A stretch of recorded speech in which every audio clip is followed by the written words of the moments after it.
Maayong adlaw sa ato ang tanan. Sa karon, tawagan na, mag-uli na siguro mi na. Hindi pa day.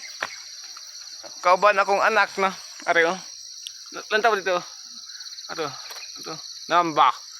Hala na ulaw siya bay. Tama na. Hina-hina lang Kim. Di ka gukod ng dito.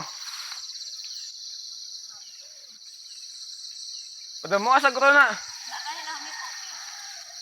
Magitatag na itong gulayon na tungod kay wak man tayo pang kwarta no. Gapo nagawas mi. Wala mi pang ano ba, taga na ng gulayon sa kaganhon.